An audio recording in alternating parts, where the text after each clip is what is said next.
What's going on, everybody? Welcome back to another brand new Super Smash Bros. Ultimate video. And today I'm going to be ranking all of the newcomers, from normal fighters to echo fighters. How will I be ranking them, you say?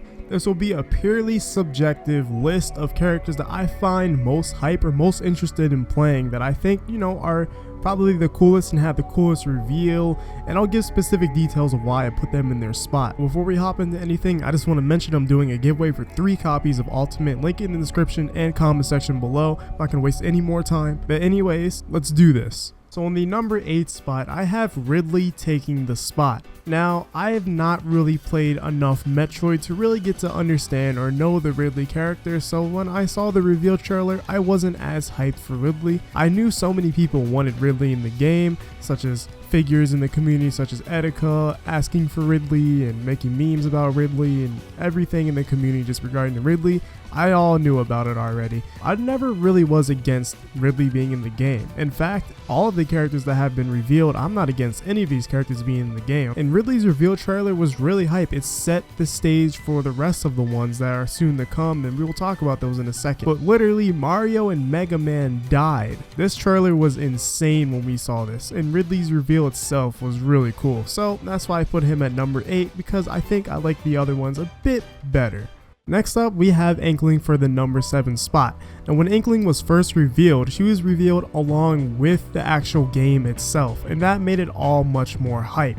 And seeing that Inkling reveal when she turned around and looked at the Smash Ball, that was just insane, and that reveal was crazy, and I loved it so much. As for the character themselves, I kind of forgot about the character because of the hype of the other characters that were revealed, but the Inkling still looks super fun to play as, and they look like a pretty technical character that I can't wait to try out for myself. And also, I like Splatoon a lot. I bought Splatoon 1 day 1 as well as Splatoon 2 day 1. I've had so much fun with the Splatoon games, and I like the Inkling characters. Really fun, and plus the alternate costumes for the Inklings are all different, which is really cool, and I love that. Kincaid rules reveal was a really well done reveal, and there was so much hype surrounding Kincaid rule, similar to Ridley, but I feel like the Ridley and Kincaid rule hype kind of rivaled each other in terms of hype levels. But Kincaid rules reveal was just so hype, and the animation, the CGI for that trailer was super good. Now, as for the character himself, he looks pretty cool. He looks like a heavy character that I might try to invest in. I don't like playing a lot of heavy characters. I usually only stick to DDD and Donkey Kong when it comes to heavy characters, but he looks like an interesting heavy character, and he mixes it up a little bit. So I can't wait to try him in that regard. But I put him as number 6 because I've never played a Donkey Kong Country game, don't have as much as an attachment to the character as some other people, but it is cool seeing another villain in Smash, and I'm glad that he's a part of this roster. 5th on this list, we have Isabel. Now, Isabel being in Smash, I wasn't really expecting it really at all, to be honest. But her being in Smash was really cool because having another Animal Crossing representative was really cool, because I dumped so many hours to Animal Crossing New Leaf, it's not even funny. Now, I wasn't the biggest fan of the character Isabel. I still thought she was a cool character, but I didn't expect her to end up in Smash at all. But the hypest thing to come from this was the reveal that an Animal Crossing game will be coming to the Switch. That was more hype to me than Isabel being in Smash. Isabel being in Smash was more of the plus, but the also second announcement being Animal Crossing Switch just made it all much more better. That's mainly why I have her ranked at number 5. Next up, we have Dark Samus. The reason why I'm pretty excited about Dark Samus is because I like playing Samus, but I feel like I just can't get used to playing as Samus. Overall, Dark Samus looks cooler, so I'm more motivated to try the character. And plus, the few differences they have are kind of significant. I'd also like to say that Dark Samus just looks cool. That's one of the main reasons why they made it so high on this list, is because Dark Samus just looks cool.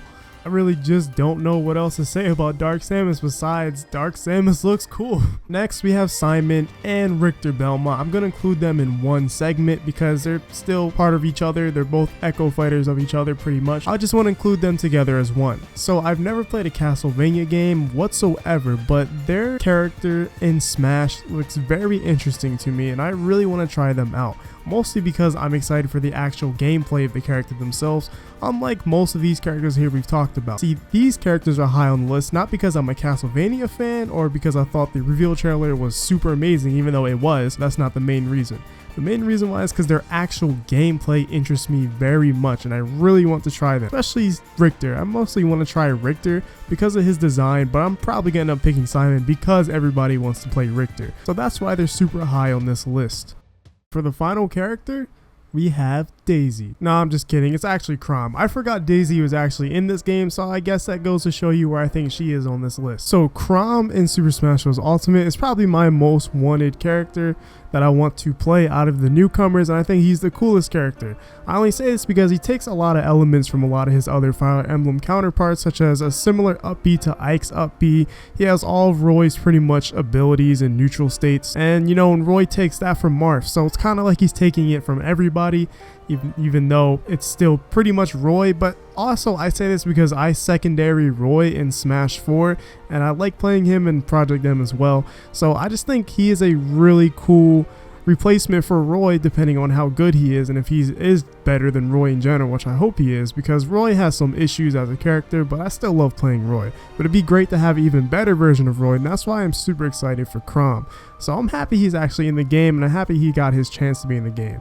And I never have played Fire Emblem Awakening, but I will one day because, you know, it looks cool and I like Fire Emblem, so that's why I think he's the coolest one in my opinion, and that's why I want to play him the most. That was my ranking and list for all of the newcomers in Super Smash Bros. Ultimate, and I'm sorry Daisy fans if you guys, you know, are kind of upset about that. I legit forgot she was in the game because this game has freaking 70 plus characters and everybody's been on my mind but Daisy. Sorry. But if you enjoyed this video, make sure to drop a comment of your list and your rankings and hit that like button and subscribe, and I'll see you guys in the next one. Sorry Daisy fans.